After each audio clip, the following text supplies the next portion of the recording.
após ela. O verso 4 diz assim: haja contudo distância entre vós e ela, como da medida de 2.000 côvados. O côvado mede cerca de 45 centímetros. Eu gosto de arredondar para 50 para ficar mais fácil fazer conta, mas a medida mais aproximada é 45 centímetros. Por que há divergência? Alguns dizem 47, outros 50, porque a medida do côvado é essa medida aqui, de cima do punho até o cotovelo. Essa era a medida do côvado. Por isso alguns mediam 45, outros 47, outros 50. A gente fecha em 50.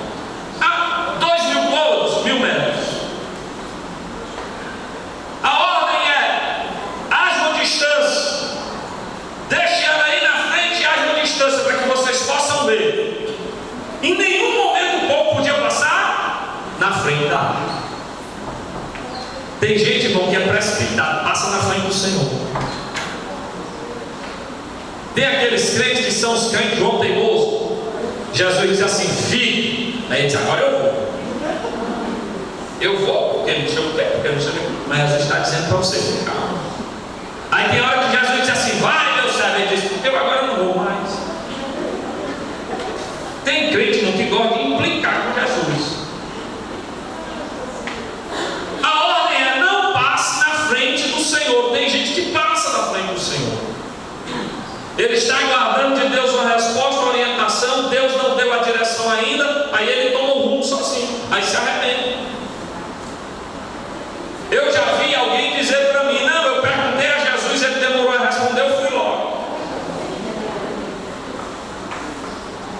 A ordem é: haja contudo uma distância entre vós e ela. Para quê? Para que vocês possam ir olhando e vendo a direção que ela está indo. Por quê? Porque nós não podemos perder Jesus de vista. Quando nós perdemos Jesus de vista é um problema. Nós erramos o caminho, nós seremos tragados pelo mar. A ordem é: não perca Jesus de vista. Outra coisa interessante que eu vejo aqui é que os sacerdotes deveriam levar a arca. Ninguém mais podia levar a arca. Era judeu, fazia parte da nação, podia ser um príncipe em Israel, podia ser um dos príncipes das tribos, mas a ordem é: só o sacerdote poderá levar a arca. Os sacerdotes levarão a arca, e vocês, olhando para a arca que eles estão levando, seguirão a arca. Ou seja, Deus põe na sua casa, Deus levanta aqui na terra líderes para lhe orientar, para lhe ensinar a vontade de Deus, e você tem que seguir a orientação que o homem de Deus lhe dá. Você tem que ser fiel à palavra de Deus, mas tem que ser submissa à autoridade espiritual que Deus levanta na terra. Tem gente que não quer ser submissa à autoridade espiritual. O que mais nós temos hoje, nos últimos dias, são pessoas que não congregam, são pessoas que não têm um pastor, e não, meu pastor é Jesus Cristo. Jesus olha assim e diz: mas ele acha que não, meu pastor é Jesus Cristo. Você, como crente em Jesus, que na terra, quando estiver aqui, você pode ter Jesus, e Jesus é o pastor por excelência, mas você tem que ter um pastor aqui também. Você tem que ter um líder espiritual. Você tem que estar debaixo de uma autoridade espiritual. Você não pode ser desgarrado. Não, sou de todas as igrejas. Não, você tem que congregar, tem que ter um lugar para você estar, se alimentar, ter comunhão com os irmãos, receber a bênção de Deus, compartilhar daquilo que Deus tem feito na sua vida, porque a Bíblia orienta e manda que nós devemos nos congregar. Então os sacerdotes deveriam levar a arca, ou seja, cabe aos sacerdotes, aos líderes espirituais, aqueles a quem Deus tem levantado, a obrigação de ensinar o povo, de orientar o povo, de mostrar o rumo que o povo tem que seguir, de mostrar o norte que o povo tem que andar, tem que seguir. Mas o verso 4, a última parte do verso 4 diz o seguinte: porquanto por este caminho nunca passastes antes. A proposta de Deus é levar o povo por um caminho que eles não conheciam. A proposta de Deus é levar o povo por um caminho que eles nunca tinham antes. Sabe o que eu entendo? Que Deus, Ele nos fala que vai nos levar por um caminho que nós nunca andamos. Ou seja, Ele vai fazer coisas na sua vida que você nunca viu. Ele vai fazer coisas na sua vida que você ainda não experimentou. Porque o nosso Deus é Deus de coisas novas. O nosso Deus é Deus de novidade. Novidade de vida. Deus gosta tanto de coisa nova. Gosta tanto de coisa nova, que Ele pega o homem. A Bíblia diz, a primeira coisa que o homem vem a Jesus, a Bíblia diz que Deus transforma ele numa nova criatura. O homem velho morre, e agora tudo se fez novo. Aí a Bíblia fala de novo céu, de nova terra, de novo nome que nós vamos receber lá no céu. Aí está dizendo aqui, vou te levar para um caminho novo, um caminho que você nunca andou. Significa dizer que você ainda vai viver, e ainda vai ver coisas na sua vida que você nunca viu, mas que Deus vai fazer para que a glória seja dele. Deus vai fazer coisas novas. Deus vai te surpreender. O povo não imaginava por onde ia passar. Eu fico pensando, irmãos, que aquele povo que viu o mar se aberto estava pensando assim: cadê o cajado de Josué? Que hora é que Josué vai tocar com o cajado nesse Jordão? Que hora é que o vento oriental vai soprar e vai abrir o Jordão no meio? Por quê? Porque o povo tinha passado o mar vermelho com Moisés, e agora tem um Jordão diante deles, e eles ficavam pensando: se o Jordão for aberto, vai ser do mesmo jeito. Mas Deus disse: não, eu vou levar vocês por um caminho que vocês nunca passaram antes. Vou fazer uma coisa nova. Tanto é que Deus faz algo diferente ali, porque Deus está sempre pronto a nos surpreender. Teu Deus é Deus de surpresa. E se você puder crer, tem surpresa de Deus para a tua vida. Se você puder confiar e esperar no Senhor, você vai desfrutar o que Deus tem preparado para a tua vida. Porque o Senhor está dizendo: porquanto por este caminho nunca passastes antes. A gente muitas das vezes, irmãos, quando está passando mais algum tempo na igreja, passa um mês, um ano, 5 anos, 10 anos, aí você vai passando e você vai começando a achar que viu tudo, experimentou tudo. Alguns até se acomodam. São aqueles que entraram no rio com água nos tornozelos e ficaram lá mesmo. Mas tem aqueles que o anjo mede mais 1000 côvados, como ele fez com Ezequiel, e ele entra mais 1000 côvados, vai com água no joelho, mais 1000 côvados, com água na cintura, com água nos lombos. Mas a proposta de Deus é medir sempre mais 1000 côvados diante de nós, ao ponto de que você não consiga mais passar, mas que agora você tenha que mergulhar, que nadar no oceano do Espírito, naquilo que Deus tem proposto para a tua vida. De maneira que, se você acha que já experimentou tudo, saiba que Deus ainda tem algo especial preparado e reservado para a tua vida, e vai te levar por um caminho que você nunca passou antes. Mas não se preocupe, porque nesse caminho você não estará só. Deus vai estar abrindo o caminho, e você vai seguir a orientação de Deus, para que tu não se perca durante o percurso da vida, porque Ele quer que você chegue do outro lado. Mas no verso 5, depois de dar a orientação que tem que olhar para a arca, seguir a arca, manter distância, que os sacerdotes têm que levar a arca, que o caminho será novo, nunca trilhado antes. No verso 5, Josué fala ao povo dizendo: santificai-vos, porque amanhã fará o Senhor maravilhas no meio de vós.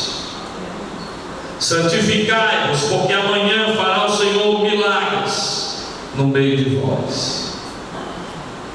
A ordem é: santificai-vos hoje, porque amanhã o Senhor fará maravilhas.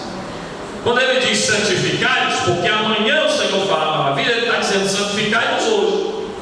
Se você santificar hoje, amanhã você você vai ver os milagres de Deus. Eu entendo que um dos requisitos básicos para experimentar milagre é santificação. Tem muita gente achando que recebe milagre de qualquer jeito. Deus até, por sua infinita misericórdia, faz. Mas pode ter certeza que tem milagre que você só vai experimentar na sua vida depois de santificar. Tem bênção que você recebe bem molinho, você não estava nem esperando. Mas você não já recebeu bênção que você pagou um preço alto? Você teve que jejuar, você teve que orar, você teve que fazer uma campanha, sei lá, de 7, de 21, de 30, de um ano, buscar o Senhor, perseverar para o milagre acontecer. Tem milagre que só acontece depois de nós santificarmos.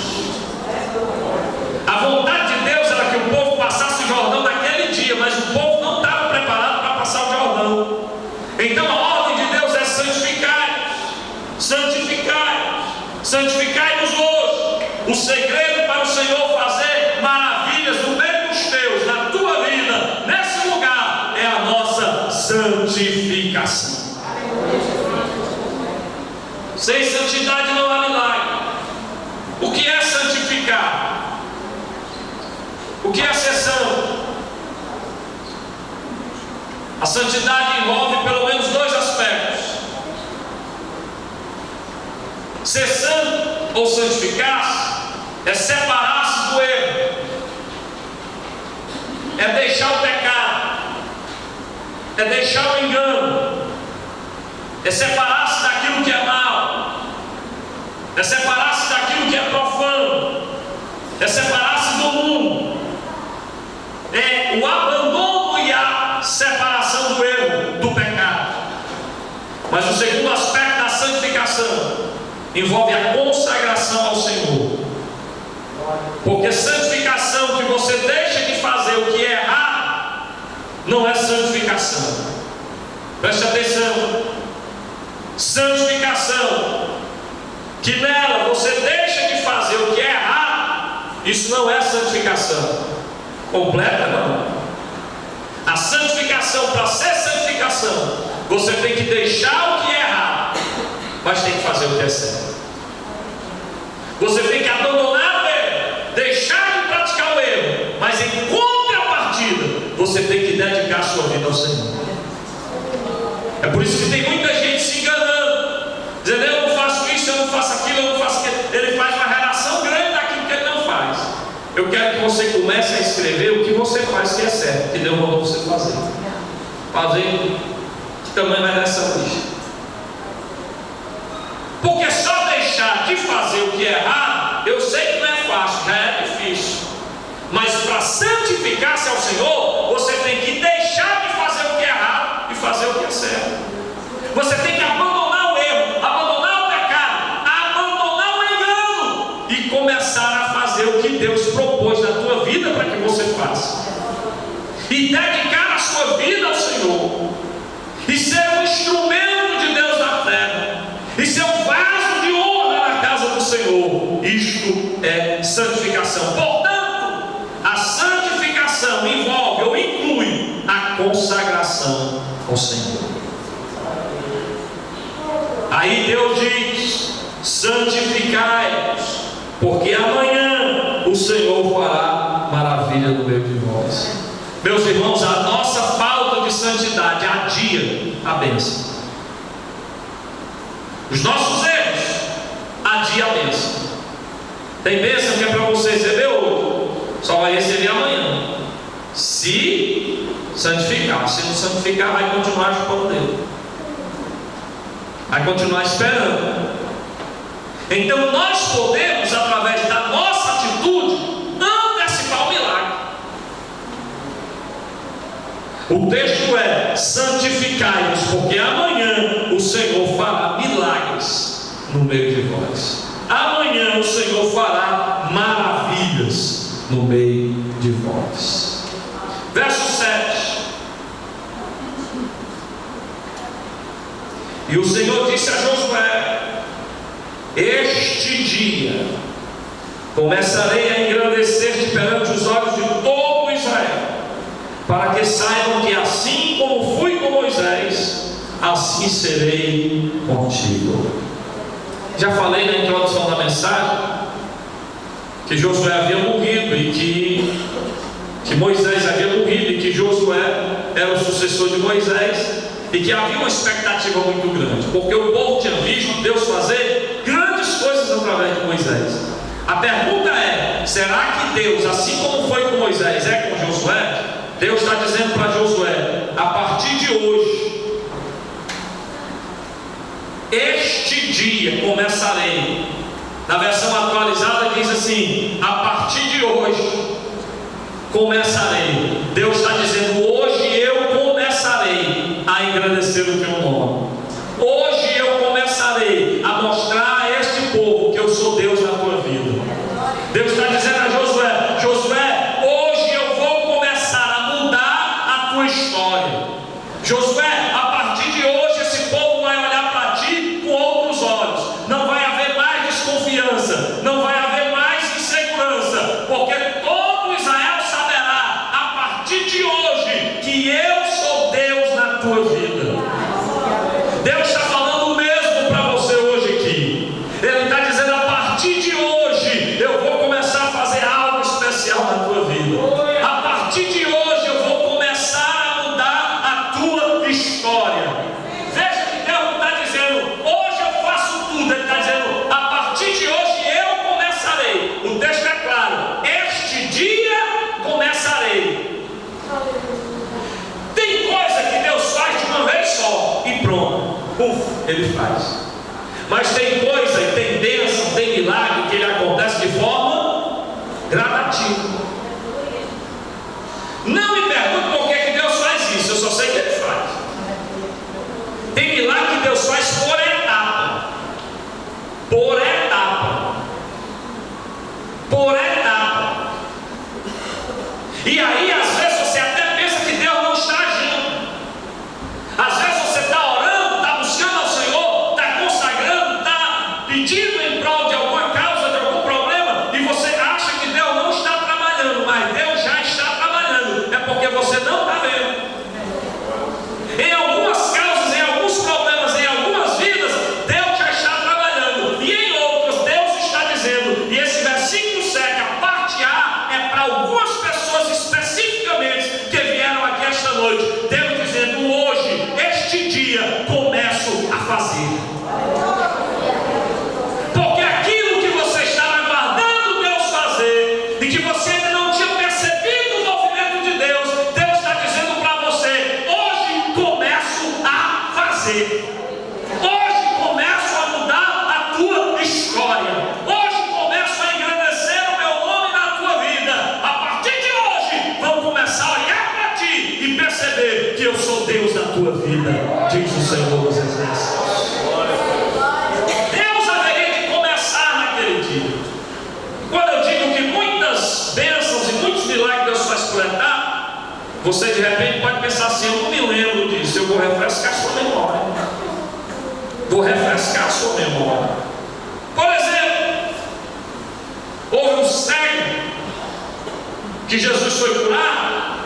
Jesus impôs as mãos nos olhos dele, depois de ter pego saliva e tal, colocado nos olhos dele. Não é o de João 9, é o outro, lá de Betsaida. E depois que Jesus ora por ele, manda ele olhar e pergunta o que ele vê. E ele diz: eu vejo os homens andando como se fosse árvore.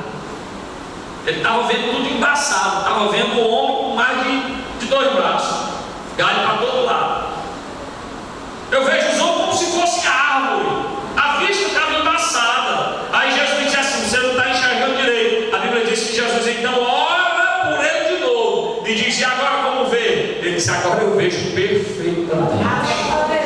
Jesus curou o cego com 2 orações. Curou por etapa. Quando Jesus ressuscita Lázaro, ele ressuscita Lázaro, mas depois ele diz: vem para fora. Lázaro vem para fora. Aí depois ele diz: agora desata as ataduras aí, tira todas as ligas, todas as faixas e deixa o homem ir. Houve todo o processo. Tira a pedra, o povo tirou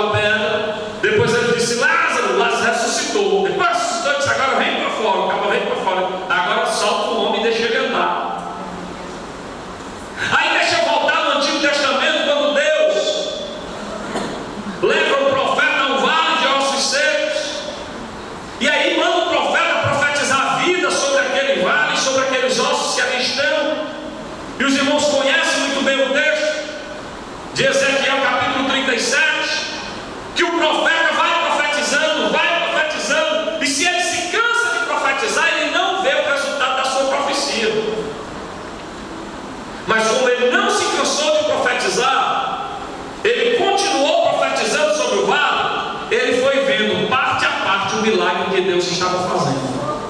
Etapa por etapa o milagre que Deus estava fazendo. Porque ele profetiza e os ossos sequíssimos começam a se juntar, um osso a cada osso. Mas ele para, e Deus diz: por que parou de profetizar? Profetiza de novo, profeta. Aí ele profetiza, e quando ele profetiza, ele começa a ver agora que os tendões vêm sobre os ossos, mas ele profetiza e para. Aí Deus diz assim: profetiza de novo. Aí ele profetiza de novo, e a outra etapa agora vem carne sobre os dedos e vem pele sobre a carne. E ele profetiza, e agora está de pé um grande exército, mas tudo morto, em pé, mas morto, inerte. Aí Deus diz assim: profetiza de novo, profeta. Aí o profeta profetiza de novo. Ele diz: eu vou profetizar de novo. Aí ele profetiza de novo que o Espírito de Deus sopre sobre aquele exército. Aí a Bíblia diz: e agora o Espírito veio dos 4 ventos, soprou sobre aquele exército, se colocou de pé, um exército numeroso agora, preparado para a batalha, porque veio o Espírito sobre o exército. Você observou que houve uma etapa, uma parte, depois a outra, um processo, depois o outro. Deus está falando com alguém aqui. Deus está trabalhando por etapa. Não é assim que você queria, mas é assim que Deus está fazendo. Creia e continue profetizando na tua casa, porque Deus está trabalhando. Começarei hoje. Eu não sei quando é que ele vai terminar. Eu sei que ele começa hoje. Se ele quiser terminar amanhã, ele termina amanhã. Mas se ele quiser terminar no dia 31 de dezembro, na virada do ano, ele termina. Mas eu sei que ele termina, porque eu nunca vi Deus começar alguma coisa para deixar pelo meio. Quem recebe essa palavra aqui? Eu nunca vi Deus começar algo para deixar pelo meio. Ele começa hoje, mas o que ele começa hoje, ele termina. O que ele começa hoje, ele termina. Então fica tranquilo, descansa no Senhor, porque ele está agindo em teu favor. Tem gente que veio aqui hoje só para ouvir essa palavra, mas veio e ouviu aquilo que Deus queria falar contigo. Começarei hoje a engrandecer o teu nome, porque todos verão e saberão que assim como eu fui com Moisés, eu sou contigo. Eu sou contigo. Eu sou contigo, diz o Senhor. Verso 9. Então disse Josué aos filhos de Israel: chegai-vos para cá e ouvi as palavras do Senhor vosso Deus. 10. Disse mais Josué: nisto conhecereis que o Deus vivo está no meio de vós, e que de todo lançará de diante de vós cananeus, heteus, heveus, fariseus, gergazeus, amorreus e abuseus. Veja que antes de atravessar o Jordão, Josué chama o povo, todos os filhos de Israel, e diz: chegai e buscar. Verso 9. Chegar para quê? Ouvir as palavras do Senhor vosso Deus. E aí ele começa a dizer o que Deus mandou. Eu entendo, irmãos, que para um milagre acontecer é preciso ter palavra de Deus. Para a bênção ser completa, você precisa ouvir a voz de Deus. É preciso ouvir a voz de Deus. Antes do milagre, você tem que ouvir o que Deus quer falar com você. Você tem que ouvir o que Deus tem a dizer a você. Você tem que ouvir qual é a orientação de Deus para a tua vida. Josué chama todo o povo e o povo chega apressado, talvez pensando: é agora que nós vamos atravessar o Jordão. Aí ele diz: não, calma. Primeiro, ouvir o que Deus tem para falar com vocês. Põe o verso 9, por favor, vocês. disse aos filhos de Israel: chegaram para cá. Para quê? Para ouvir. Ouvir o que o Senhor quer falar. Ouvir a palavra do Senhor vosso Deus. Não passe o Jordão antes de ouvir Deus. Não passe o Jordão antes de ouvir a palavra de Deus. Se oriente pela palavra. Escute o que Deus tem para lhe falar. Eu entendo até que Deus mandou Josué falar a palavra ao povo. Por quê? Porque o povo tinha um grande desafio para frente. Um grande milagre ia acontecer. Eles precisavam estar com a fé bem alicerçada. Aí eles foram ouvir a palavra do Senhor. Por quê? Porque o que motiva a fé, o que injeta a fé, o que exercita a fé, o que impulsiona a fé é a palavra de Deus.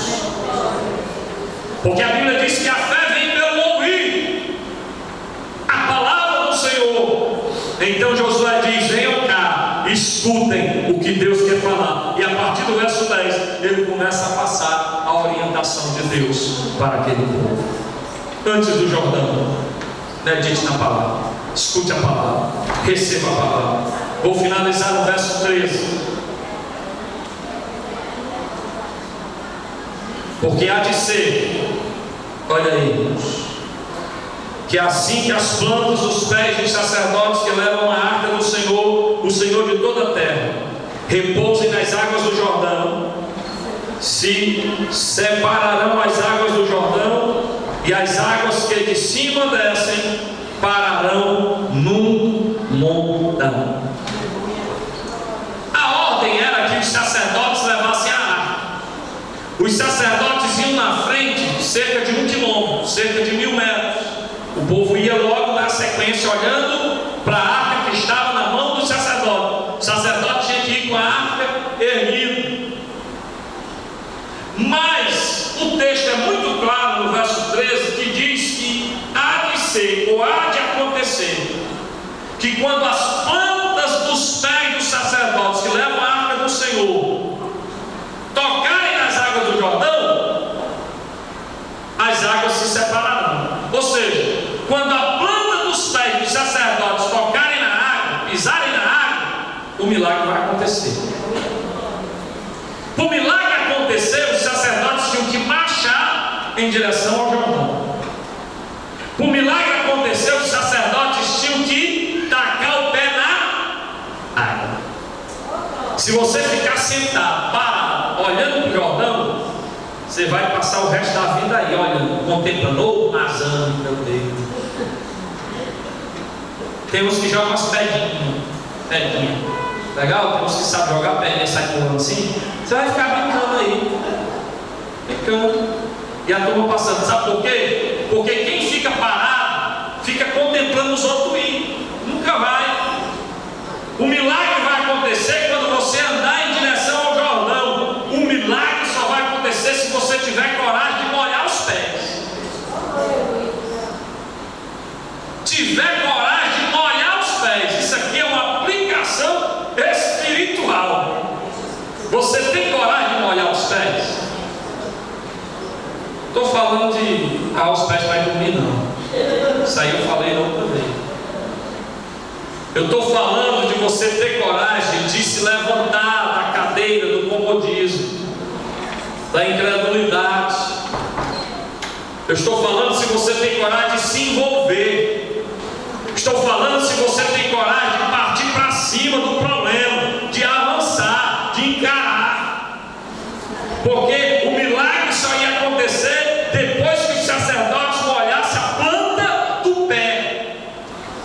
Enquanto eles não marchassem em direção ao Jordão, o Jordão ia permanecer lá. Mas foi muito claro, quando eles pisarem a planta do pé sobre as águas se separarão. As águas do Jordão, as águas que de cima descem, haverão de parar no montão. Deus fez a água parar. Deus fez a água dar ré quando os sacerdotes pisaram no Jordão. E o texto diz que todo o povo passou a pé enxuto. Os sacerdotes pararam firmes no meio do Jordão e não saíram de lá até que o último de Israel chegasse do outro lado. Sabe o que eu vi aí? Pode só no 17 para finalizar. Que todos passaram. 17. Porém, os sacerdotes que levavam a arca do Senhor pararam firmes, em seco, Deus secou, nem lama tinha, ficou seco, no meio do Jordão, e todo Israel, quem passou? Todo Israel passou em seco, até que todo o povo acabou de passar o Jordão. Israel passou, e o texto termina dizendo: até que todo o povo acabou de passar o Jordão. Sabe o que aconteceu? Todos que seguiram a orientação de Deus, todos que olharam para a arca, todos que santificaram a vida, todos que ouviram a palavra do Senhor, todos que acompanharam o sacerdote, todos que confiaram no Senhor, chegaram do outro lado. Não ficou ninguém para trás. Fique de pé. Não ficou ninguém para trás. Sabe quantos morreram no Jordão? Nenhum. Porque todos seguiram a orientação de Deus. Você só vai ficar para trás se você desobedecer. Você só não vai chegar do outro lado se você não seguir a orientação de Deus. Se você não olhar para o Senhor, para Jesus. Mas se você seguir a orientação de Deus, você vai chegar do outro lado. Eu sei, irmãos, que todos nós temos um Jordão diante de nós. Todos enfrentamos problemas, todos temos causas, todos enfrentamos dificuldades. Há um Jordão diante de você, mas há um Deus poderoso que te convida a levantar-se, como falou com Josué. Há um Deus poderoso que convida você a crer, a confiar, a olhar para Ele e a caminhar olhando para Jesus, a confiar, a ter a certeza de que Ele está trabalhando em teu favor, a santificar a vida, a ouvir a orientação de Deus e passar o Jordão, caminhar em direção à água, caminhar em direção ao problema. Você não pode voltar. Ei, você não pode desistir. Você não pode voltar atrás. Atrás está o Egito. Você não pode voltar atrás. Atrás está o Mar Vermelho. Você tem que ir para frente, porque Jericó está do outro lado. Aquilo que Deus preparou para você está do outro lado. A terra que manda leite e mel está logo ali, está um pouquinho mais na frente. Você tem que caminhar, você tem que prosseguir, e com a graça de Deus todos chegaremos do outro lado. Tem alguém aqui que quer aceitar Jesus como Salvador, que não é crente ainda? Tem alguém aqui que quer reconciliar